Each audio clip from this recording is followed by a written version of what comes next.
Welcome to Body by Design. I'm your host, Blue Driver, a women's strength training and metabolism coach.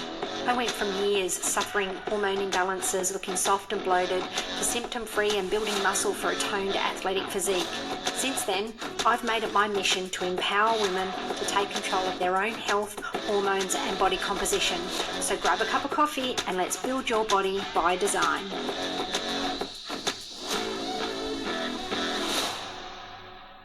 Welcome back to Body by Design, everyone. Today we have Greta Zukoff with us. She is a weight loss behaviour and lifestyle coach. I have been working with Greta. She's been helping both Dean and I actually work through some tough moments and moving forward. So I thought it'd be really good to get her on and have a chat about what she does, given she specifically works in the health industry. So welcome, Greta. Hey, thanks for having me. I'm excited to chat with you. So you tell us a little more, like we say, weight loss behavior and lifestyle coach, but it's very different to what you do. So you tell us a little more in your words about what you do. Yeah, I think maybe your clients would relate, or anybody, your listeners would relate to you going to the gym and building muscles to, strengthen your body and obtain, create a certain physique. I would say that what I do is the same thing on the inside, but we're building emotional and mind muscles. Marianne Williamson says attitudinal muscles to be able to feel a sense of empowerment, and what I find as well with most women, physical embodiment of, this state of being. We want to feel relaxed. We want to feel that we are in control of our lives. We want to feel that in our body, and being able to work with the, beliefs, the emotional reactions, who isn't suffering from some type of stress in the world, but what do we do with it? How is it affecting our life? And giving women actual, and men as well, ways that they can practically work with their emotions and their beliefs and their mindset in their life to actually transcend, transmute, whatever you want to say, and feel that empowerment in your day in, day out. So I would say I'm building the inside emotional and mindset type of muscles that you can't see, but you can definitely feel. I'm right? definitely feeling. I think I've learned that you can do all the right things. I'm super consistent. I hit my macros. I go to the gym. There's never excuses. But if we don't work on that inside, it's going to make you come undone in some way, shape, or form. I think, for some women, it's actual weight loss resistance, it's inability to stay consistent, inability to prioritize yourself, or it may come up in other health issues, which has been something for me. I've got all the food and training down right, but it's appeared to me in other health issues. So my body weight and everything and composition has been really good, but it's come up in other health issues. And there's just no way around it if you don't dig into it.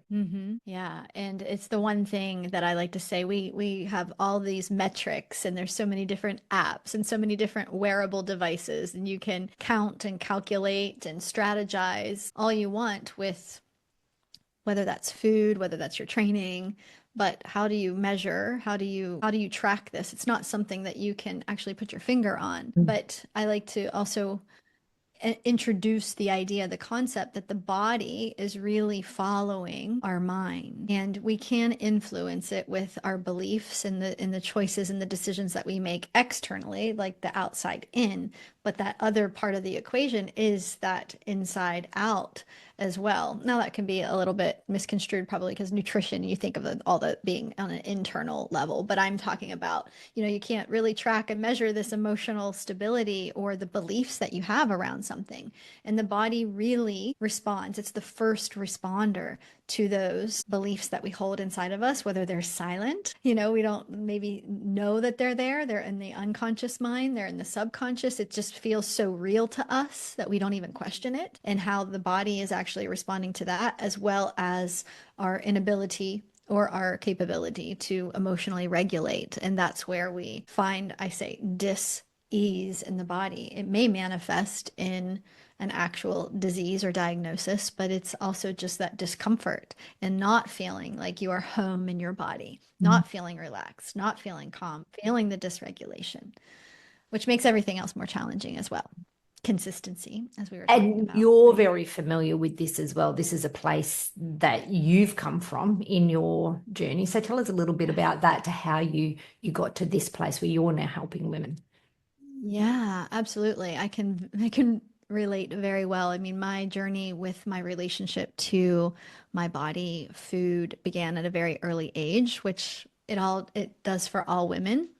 The blueprint, I call it, what we experienced in childhood builds the home that we're living in today. And so, not only what we have been verbally told, but what we witnessed and the decisions that we made as we experienced childhood, the environments that we lived in. And so my issues started to manifest in around 13 and started to develop very unhealthy body image, and then developing into, I was an athlete, so I could hide a lot of my emotional eating and binging that I look back, I didn't even know it was binging, and I wasn't good at purging in any way.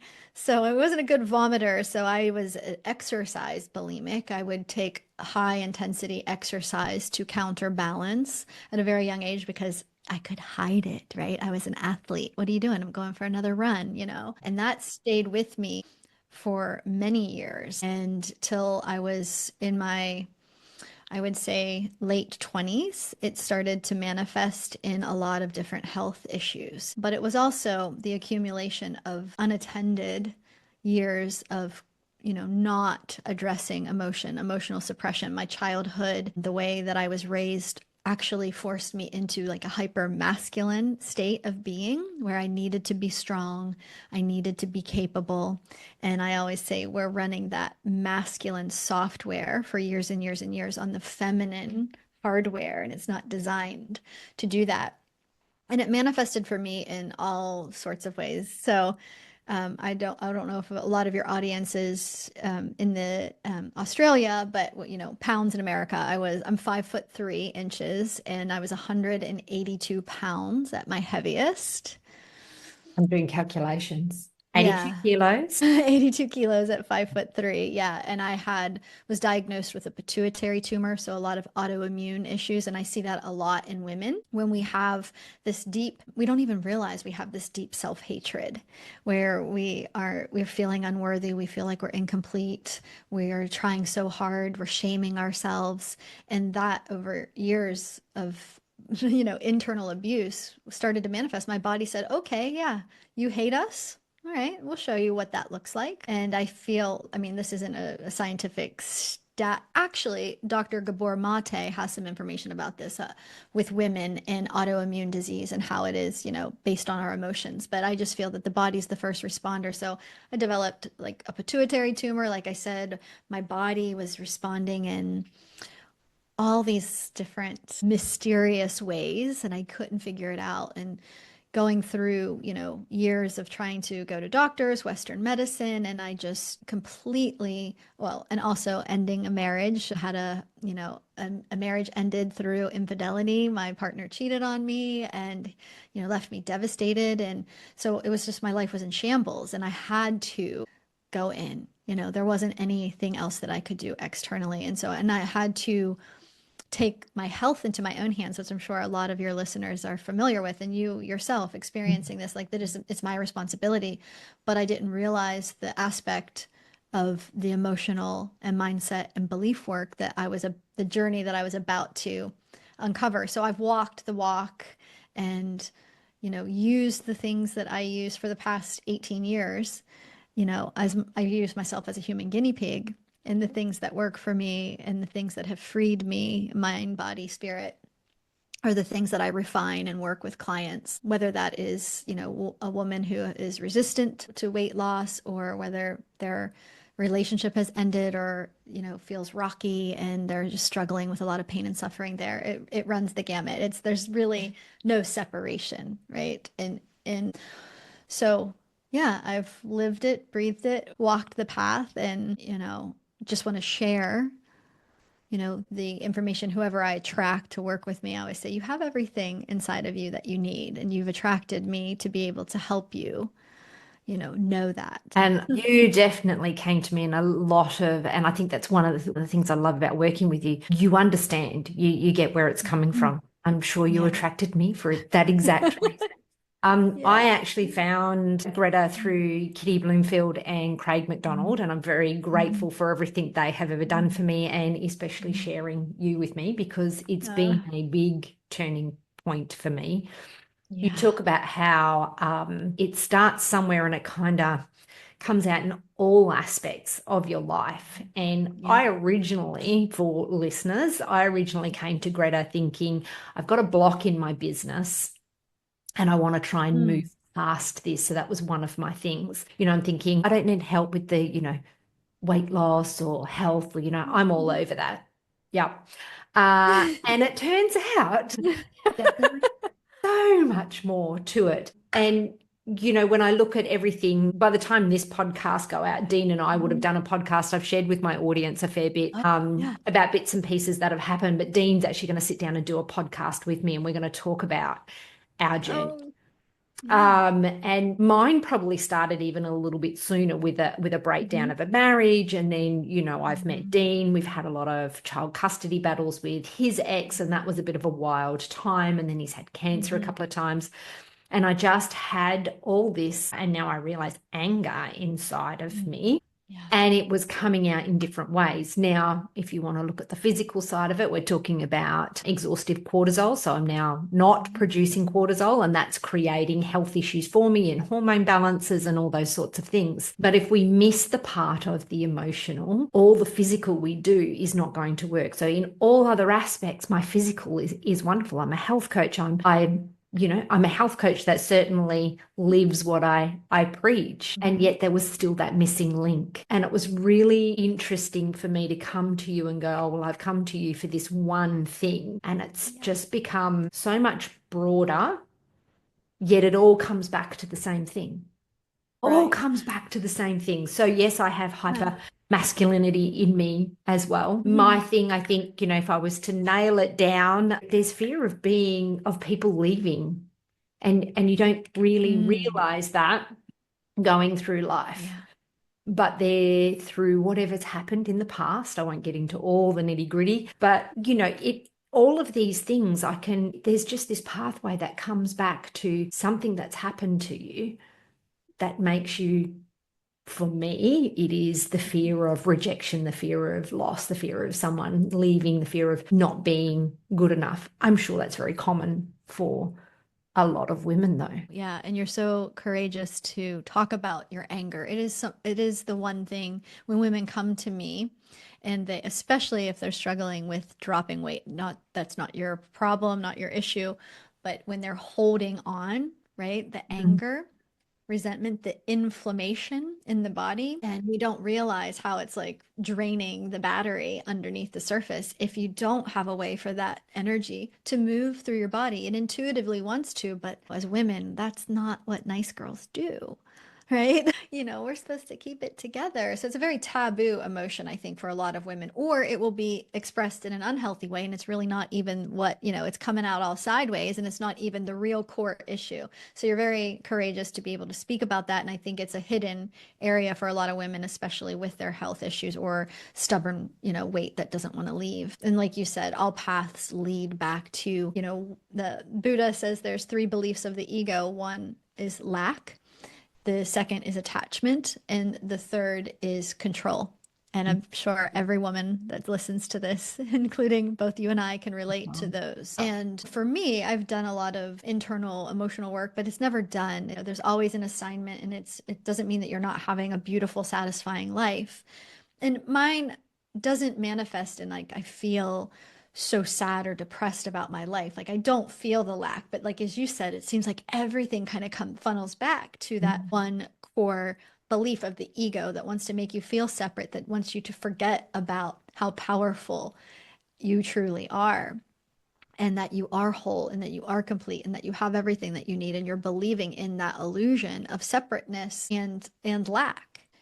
For myself, mine comes in the form of attachment. And so, like, I have done a lot of work. I don't feel really upset about myself anymore. For years and years and years, I did. However, I have expectations that are so subtle and I need all the ducks to be in a row or not necessarily that. I'm just giving examples for me, like my expectations were so subtle. And so I'm manifesting it. And that's where it's powerful for me to see. But again, I wouldn't have an expectation if I believed that I was enough.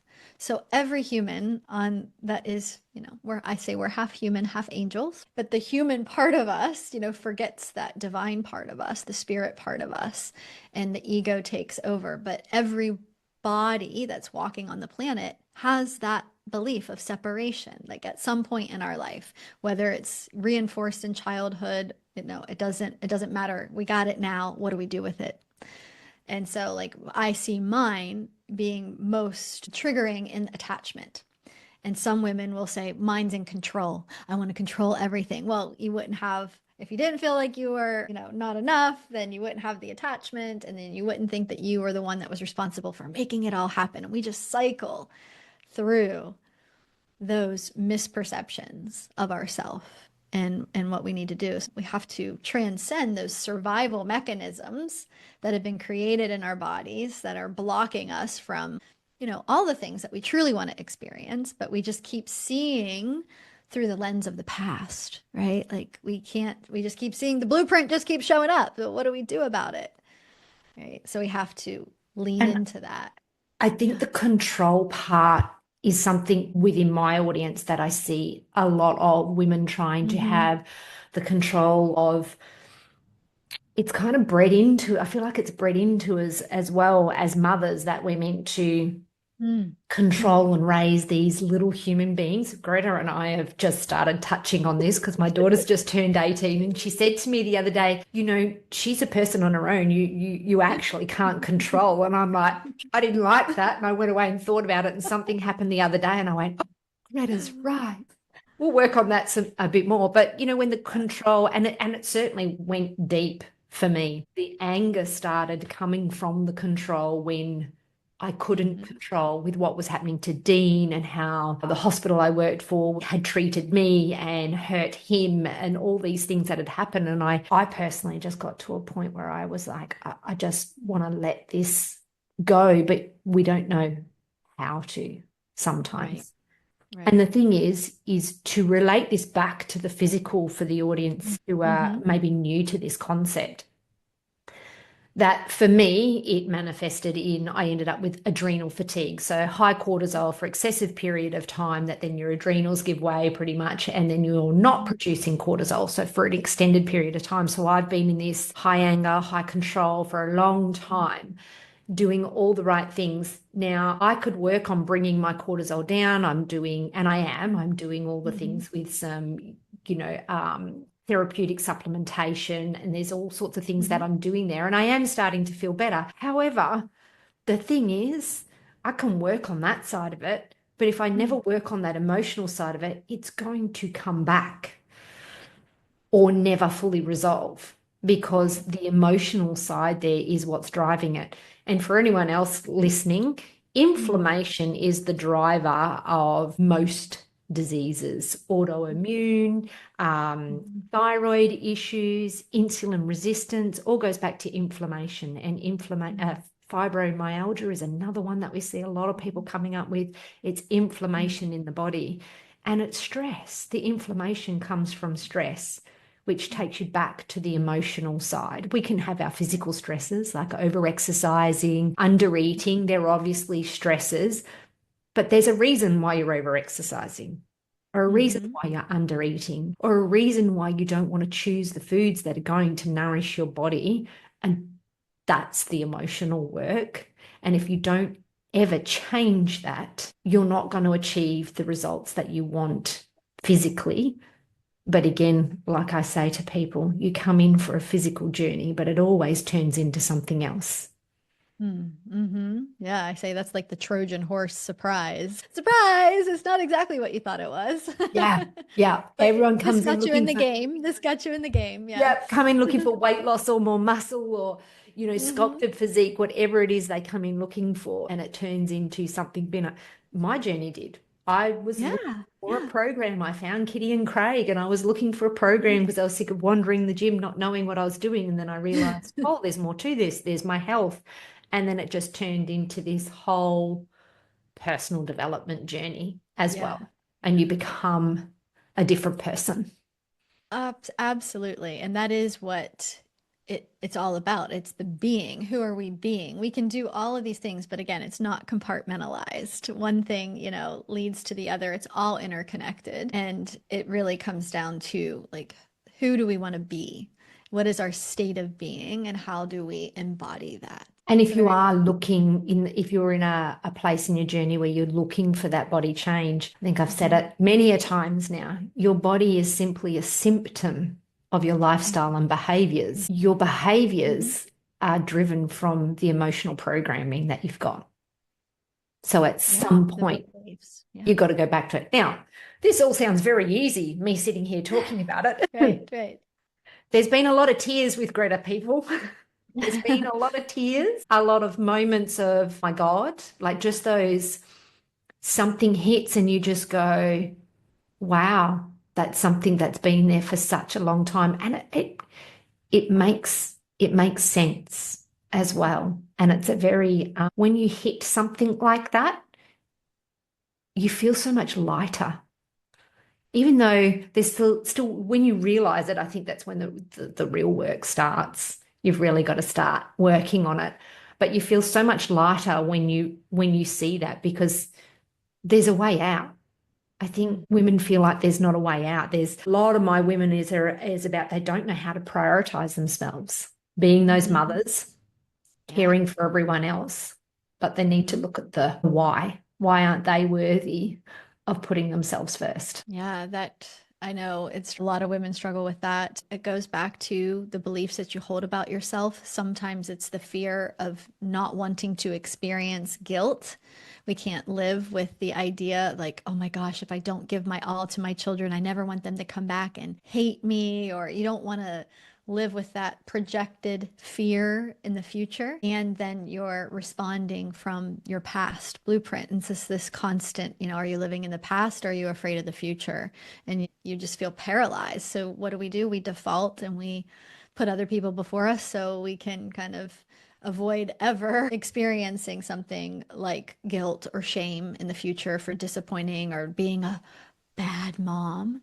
And that people pleasing can literally feel like death. I explain it that way. When you try to put yourself before your children or a partner and you have, let's just call it, codependency, right? Like I need them to be okay with me. I need this to feel safe, loved, and accepted. And you believe you're responsible for someone else's happiness and well-being. And it's just not. It's a belief system. And it can feel very, very scary to let go and make that decision. Like I said, it can feel like death when you tell your partner, no, I'm not cooking the steak tonight. I'm having chicken. It can be as simple as that. Like telling your children, no, I can't take you to your friend's house today. I'm going to the gym. Like for some women, that's like, it feels very uncomfortable. But once you start looking as to why is that here? Why don't I want to experience? Why can't I sit with that uncomfortable feeling that's dictating so many other behaviors? I have a belief about myself. I think certain thoughts. My thoughts go away, run away and build momentum. And then I have emotional responses. And then I take action based on those emotional responses, like you said. And a lot of times it's to defer our own needs because of the beliefs that we have and who we would be if we were selfish or if we let somebody down, if, we don't want to feel that rejection. We don't want to feel like we're a failure. So we're going to self-sacrifice. So it is definitely a big one. But once we start to realize where it came from, where we are not responsible for someone else's emotional well-being. And it can get a little interesting, like with mothers, with children, of course.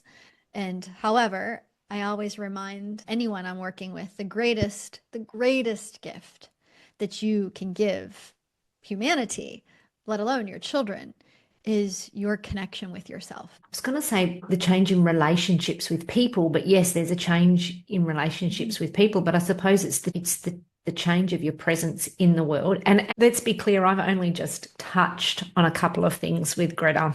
There's so much more work to be done, and I am far from being in a really great place. I know I've got a lot more to do, but just in the time that I have worked with Greta, and Dean's been working with Greta as well, by putting ourselves first and trying to love and connect with ourselves, our relationships have become better. The whole house has become calmer. There was a point in time, people, where it really wasn't pleasant in my household. To be honest, things were rather tense. And it was, it was at a point where we were like, something's got to give. And, obviously, Dean and I have a better relationship. Everything that he's been through with the cancer and the doctor, if you want to know about it, listen to the prior episode podcast. I did one just recently. So it put a lot of pressure on ourselves, and it wasn't, and we were so busy trying to fix each other, tell each other what they needed to do, what they needed to heal, how they needed to think about it. Expectations. We were both doing that in some way, shape, or form. We both stopped doing that and Projecting. just giving back to ourselves and working on that has totally changed, totally changed. And things are definitely better with the teenager, because it's been a wild ride having, all those mothers with teenagers. There can be an easier way to deal with it. Still a lot of work to go there. I've had some realizations myself recently. But the point I make is we think we're being selfish, but it's actually the best thing that we can do for our family. Or, right, I pose always the question, or is it selfish to expect everybody else to change to bend to please you instead of you understanding, right? Nice. Yeah. Yeah. Which is that's just a different perspective of looking at it. And it's true when you actually and it's hard to swallow sometimes. It is really hard to swallow sometimes when you have a realization and you go, that's me. Yes, but that's part of it. If we can't own it, we can never heal it. And it will keep deflecting and keep projecting and keep in that cycle of pain, because those three beliefs of the ego are attached to emotions. If I'm not enough, I feel sad or depressed or unworthy. If I have an external expectation of my partner and they're not behaving the way that I want them to behave, I'm going to be angry, frustrated, irritated. That's the energy of the house, right? We're building that. And you're harboring that in your body. And then if I need to make something different happen, I need to make my partner see, I need to make my child see, I need to make sure they're this and that. And then that creates anxiety and stress because you think that you're actually in control. And again, we're cycling through those emotions, but that gift of connecting to yourself and taking radical ownership for the world that you're living in is the greatest gift that you can give. Like every child, but every person that you interact with within a relationship, when you can show up what I call in your radiant essence. That's what women want. They want to lose the weight because they want to feel their authentic self. I call this is your natural radiant essence. When you show up to the world, no matter where you are with that, everyone else benefits. How could your children not? And it's unlearning. This process is to feel lighter. You got to remove all the shit. That's it. You are already that beautiful, natural, radiant essence. That is who you are. But you have layers of shit on top of it that feel heavy. And when you start bringing this to the surface, bringing the things you don't want to admit, like you said, bring the darkness to the light. And what do I do with it? How do I process this? And immediately you feel lighter because that is in your energy body, weighing you down. Do you think that women are looking in the mirror, and this is a very common thing? Some women are attached to the number on the scale, but at the end of the day, they're not happy with what they look at in the mirror. And then we talk about, I'm getting to a place of starting to learn more about femininity and embodying that and coming out of my masculine. And it's something that I've struggled with a little bit. But do you think that that's really what women are desiring when they look at themselves and they don't like it? Yeah, absolutely. What I've found, yes, all women are desiring to feel that, it's that it factor that you see that woman who's just really owning her presence in that relaxed state of being. It is a state of being that we're craving to experience. All desires are, because we think if we achieve that state of being, or if we achieve that experience, we're going to change our state of being. So every woman, you know, it's the symbol, the desire is the symbol for what we're not believing in ourselves that we already have, that we're not connecting with. And absolutely. And, you know, part of my methodology is the Empress way. We all want to feel like the queen. We want to feel like the Empress of our life. And the Very E. hard to embody that, people. That's never been. Yeah, but there's this craving and this longing for it, and I can see it come out in a lot of women Sorry, who excuse me. Give me 1 second. I'm going to mute. Sorry, people, just pause to clear my throat because it's been irritating me the whole time. Continue. Yeah, no, get it out, girl. Yeah, so the E is the energy or the spirit part of ourselves, the energy body, what we cannot see. The M is the mind, our mindset, our beliefs, the thoughts that we're thinking. The P is the physical body, which is the emotion.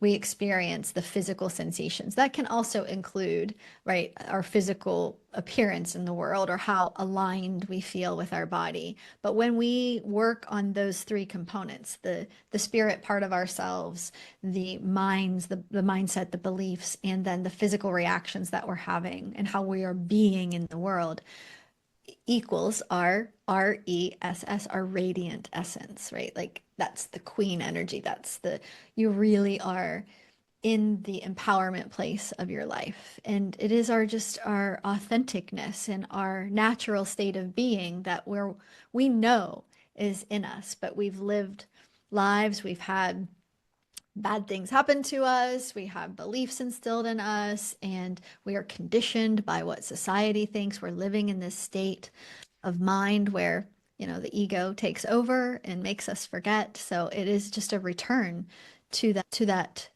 truth within ourselves is what every woman is wanting. And it's not wrong to want to change how your body looks. That's not it. But it's, you can have that and you can have your body looking a certain way, but you can also feel miserable every day in your relationship with it, right? And you're going to be longing for something else. So I find inherently we are feminine embodied beings here on this planet. And so we have your own unique mix and balance of your own inner masculine and feminine. We all do. Every human does. We have that within us. And you have to find your mix. It doesn't mean that you need to be all girly. It's not about liking pink and wearing dresses and, you know, being a damsel in distress. It's about that internal balance within yourself that you have this loving structure within yourself that you trust in.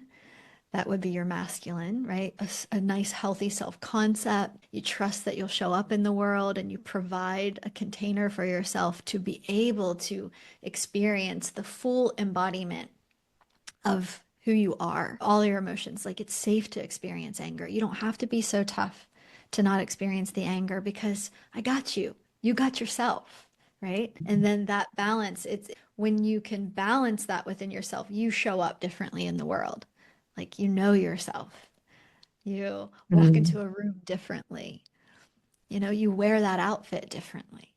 And it, you know, it takes the work and it takes that practice. You spoke about it being, you know, like we go and learn how to train and get better at it. Yeah, yeah. So I'm still in baby stages, people. But it's the not just sitting down for that half hour, taking a deep look. You might, you know, Greta does tapping, so somatic practices. Amazing. Like that in itself has been life changing for me. Stopping the thoughts, stopping that story that's in your head, the emotion, that physical reaction you're having to something in the moment has always been the hardest part. And people say meditate. And I'm like, how do I meditate if I can't shut my brain off?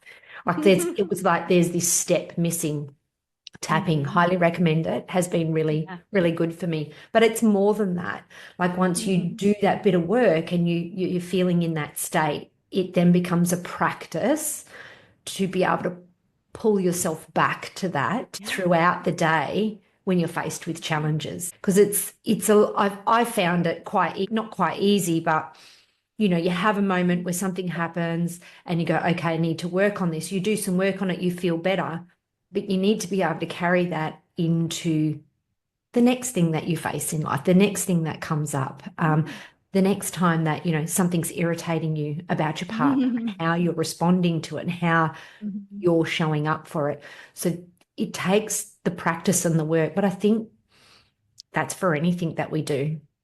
I can Absolutely. coach people on the right foods and how to nourish their body and how to train, but you have to show up and do the work. You have to show up Mhm. and be, for this part, willing to look at you. And the hardest part is accepting that it actually is all me. It is all me. But Mhm. that means I can also change it.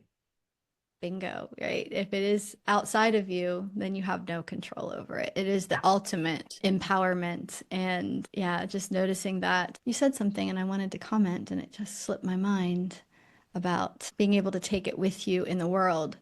Once you have, it is really the perception, right? You have to be willing to see it differently, right? And that Yeah. is the big part of it. And then once you experience something, you can't experience it in the same way again. Like it will be a different experience. So you'll be bringing that awareness to the next encounter. You start to live with different lenses and you start to see your reality differently. And not that you're a constant work in progress. It's not that. There is no end destination, right? We're just going to continue to contract and expand. It's one of the universal laws of rhythm. There's ebb and flow, there's seasons, there's cycles. When we start to live in harmony with that and accept it, it's far easier. But if we clamp down and we resist and we try to push and manipulate, it feels like an uphill battle. So it's normal.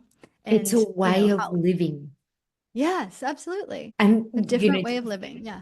and this is, what I'm coaching women through is it's not an Mm. 8-week program No. from the physical side. And it's exactly the same for the work that when you bring in this emotional and mind Mhm. work with it as well, it's not an 8-week program. It's about living that way. So to go back to the Yeah. example that I use, that I do the work when something happens, but Mhm. you actually have to live like that. You actually have to try, and your perception needs to shift. And that's the way you live and see things. Just as with training and nutrition, you don't do it for 8 weeks to get the Mhm. body and then stop doing it.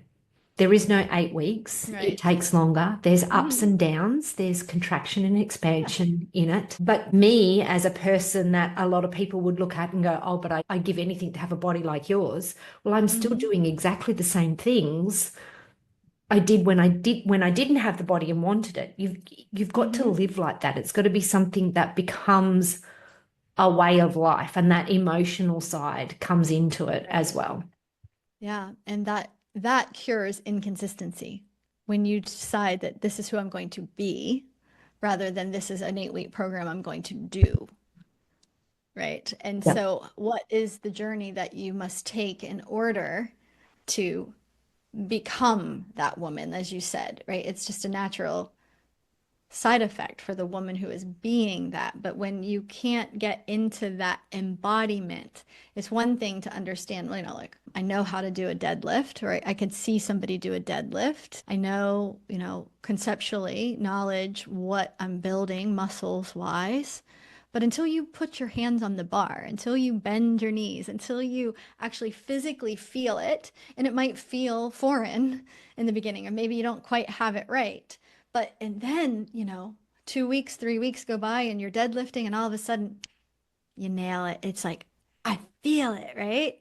That's Yeah. the embodiment that you're looking for. And I mean, think of it in the scope of a lifetime, 8 weeks to begin to embody some of the knowledge and the concept that you're teaching someone. They've spent a lifetime not living that way. I've heard you talk about that. Like, how long Mhm. have you not done that? Same for your emotions. Who taught you? Nobody taught you. And I have some women tell me, like, oh my gosh, it's taken me so long. It's been a year. I'm like, are you kidding me? You're like on the fast track here. I've been doing this for 18 years.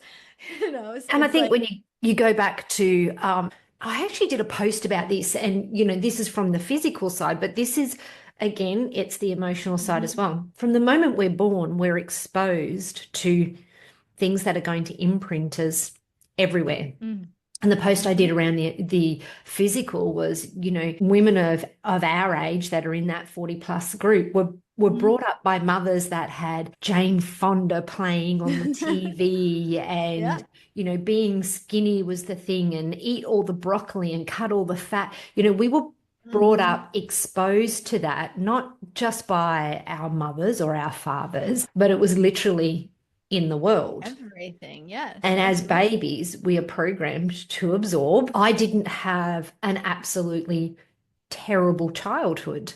This Mhm. is not about Mm. you know, my mother was awful, my father abused me, anything like that. Essentially, they did what they could do with the tools that they had and the knowledge they had. And it Mhm. has imprinted me. And I've taken it in a certain way. But this is the emotional as well. It's not just the Mhm. physical of what you've been imprinted in. It's Right. the emotional as well. It's how they deliver their emotion, how someone else that you felt connected to is delivering to you, and you're imprinted. And Mhm. it goes back. Sounds, I think it's gotten a bit trauma and mummy issues have gotten Mhm. very cliche over time. Trendy. Very, yeah, Trendy. yeah, yeah, they have. But, you know, my childhood isn't a trauma, but there Mhm. are things there that I constantly play in my head that somehow it became my belief. Mhm. And I don't believe that my mother ever intended it to be exactly that. No. Okay, and I'm No. just going to digress for one moment here. And I Mhm. haven't said this to Greta yet, so it'll be news to her. Shower thought, because all my thoughts come in the shower. Yeah, or Um, drying my hair. I'm the yeah. same way. Look, my mum and I don't have a great relationship now. But again, Mhm. it was not like I had an awful, awful upbringing, but it actually occurred to me. She had a pretty shitty childhood herself. Yeah. So all these things, these thoughts, these feelings that I think she Mhm. was, well, where did that come from for her? Where's Yeah. that compassion for her? Now, she hasn't been a person that has reflected on that at this point, but that's her journey. I haven't really needed to dig into my mum and my relationship. It is what it is. I've Mhm. accepted that. I don't feel trauma over it or anything Mhm. now.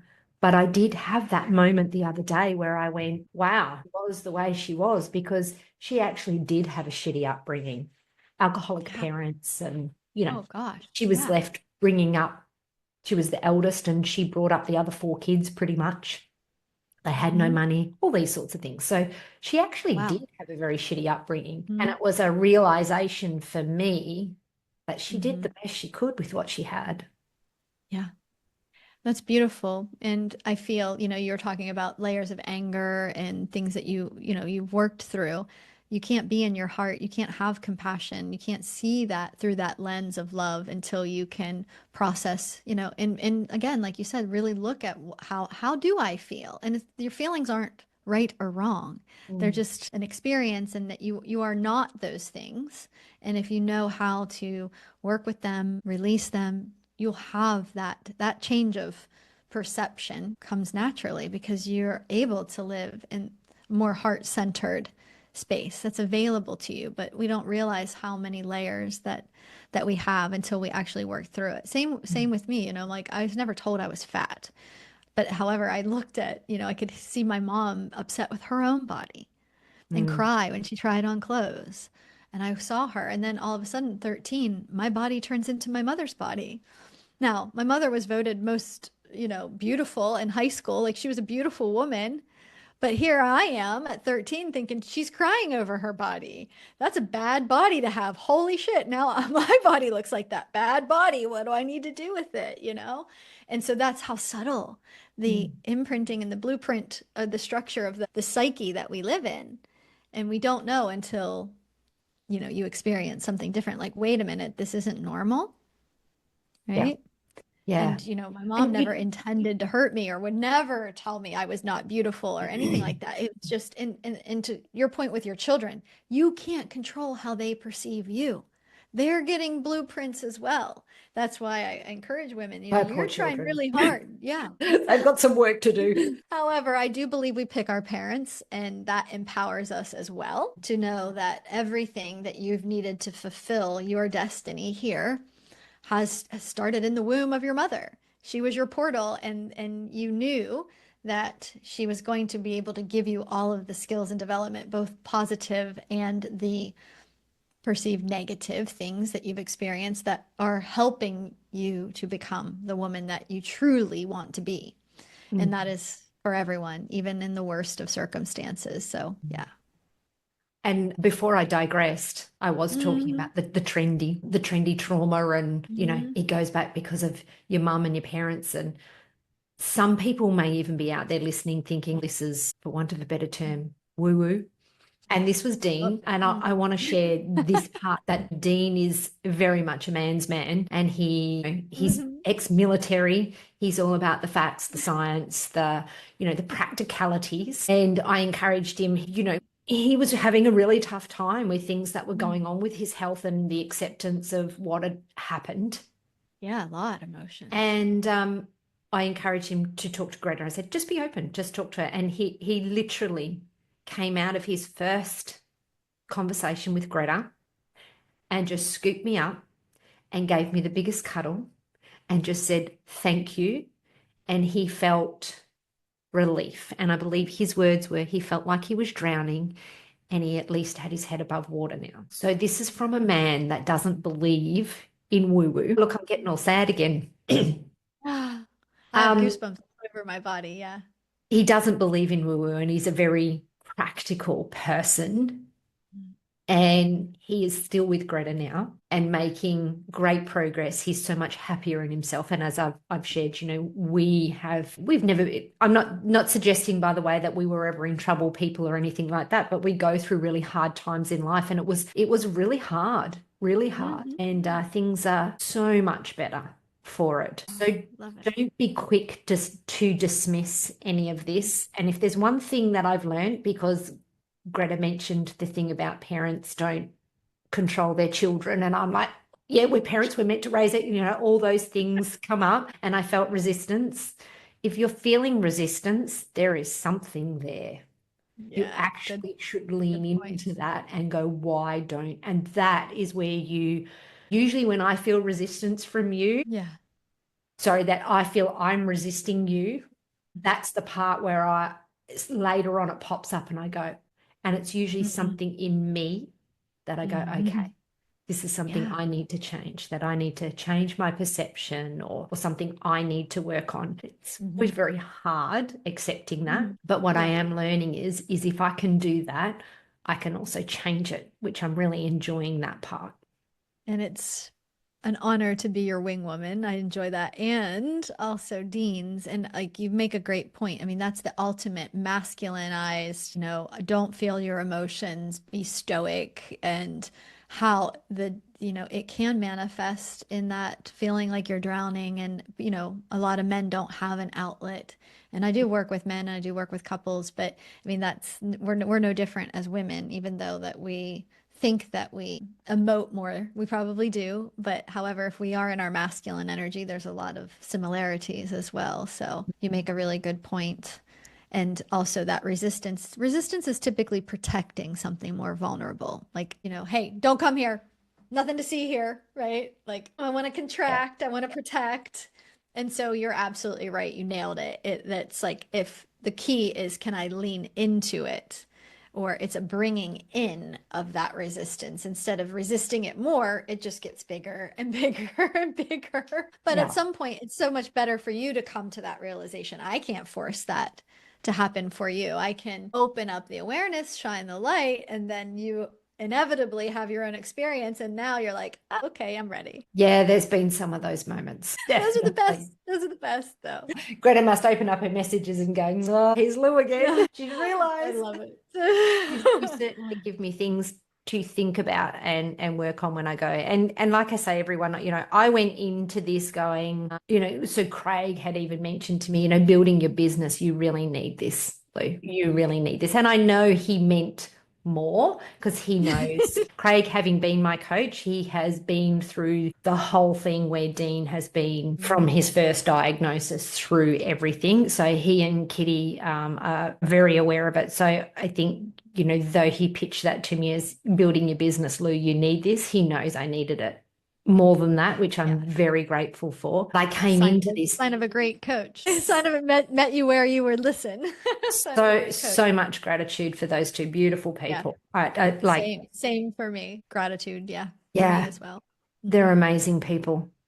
So, you know, I came into this, and I want people to have a think about this, that I came into this thinking I was here to overcome a roadblock in my business and progress my business, which I am. I have overcome that roadblock, and I am progressing my business, and it's wonderful. Yet I've improved my relationship with Dean. I've improved my relationship with my daughter. I have moments of overwhelm that were just you know, and this is part of that adrenal fatigue as well, the overwhelm that you feel like you just can't cope. And I've got the thing I love is I have strategies to take with me to be able to work on that. It's not even just a reliance on you. You're teaching me to be able to do it on my own as well, which is awesome. So all these different things, and this is just in a few months' work with Greta. Yeah.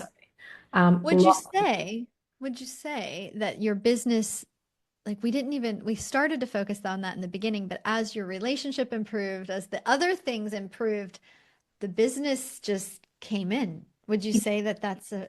Yeah, we actually didn't do a lot of work on the business. Initially, there was a few conversations around the business, but it took me down that rabbit hole of why I had this block. And it took me down this rabbit hole to the core of what most of my things, we spoke about that earlier in the podcast, you know, most things will lead back to this certain programming, this base programming. And I'm finding that. And we don't really talk about the business much now. It's not about that now. And then when exactly. And you took your awareness off of it, it wasn't really the focus, and it just happened. It happened. Yeah. I wasn't trying to force it anymore. Bingo. Yeah. Yeah. Yeah.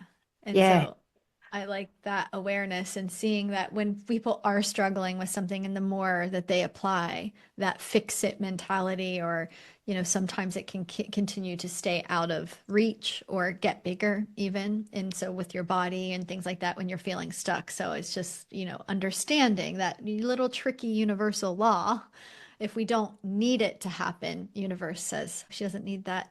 We know she wants that, but here you go. You can have it. Now you're vibrating, because you're not vibrating in the lack energy. Like there's a problem. You're vibrating more in solution. I just wanted to point that out. Yeah. And at the end of the day, if it feels hard, if it feels bad, that's one of the big learnings I'm taking, that when it feels hard, when it feels overwhelming, that I need to shift my focus, because life is meant to actually be a little bit easier.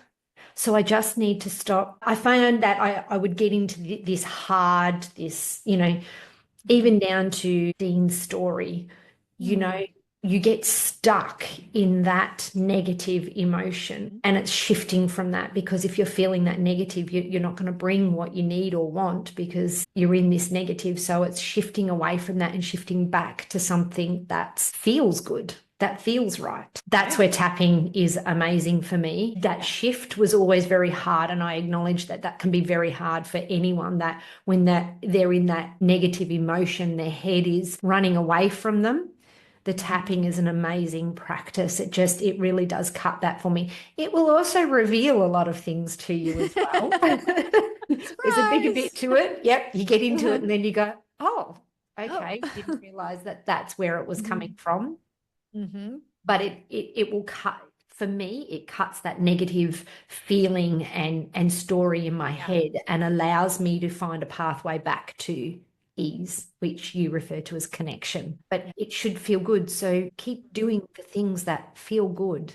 When you eat well, you feel good. No one's ever regretted going and doing a training session, because it feels good. When you come out of it afterwards, you feel good, even if it's like, okay, well, it was a half-hearted training session, I did it, but I feel good because I remained consistent. I committed to myself. Keep doing those things that feel good, and more of them will come. Absolutely. You're vibrating where your natural state is, right? Or Yeah. I like to say in the heart. And when life should be easy there, you are experiencing what is meant for you. And it doesn't mean that there aren't challenges there.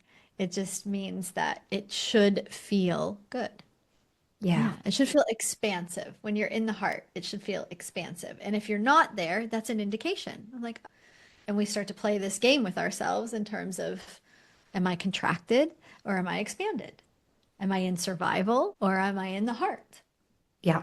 And it begins this feedback system that we start to then know. It's a signal. We start to interpret it differently. So not to digress away from that, but so that people have something to walk away with, right? Like to notice, am I in that contracted state? How often am I? What is that trying to tell me? Can I just, first step, become aware when that is happening? And then be Yes. curious.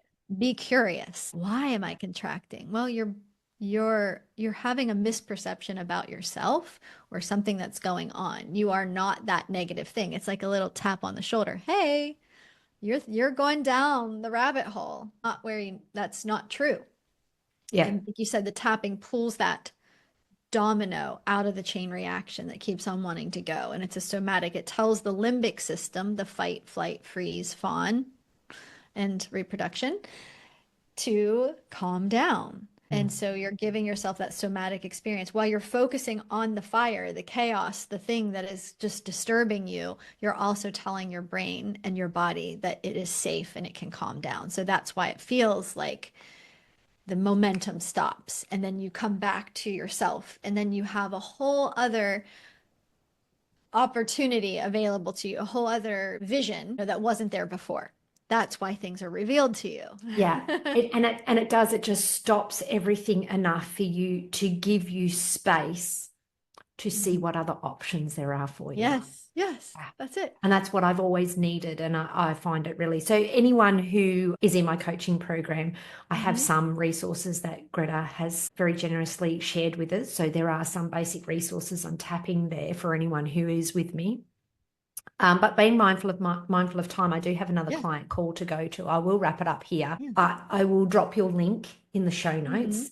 So Okay. for anyone who's on any sort of health journey, I highly recommend looking at the emotional and mind side. It is all Mhm. connected.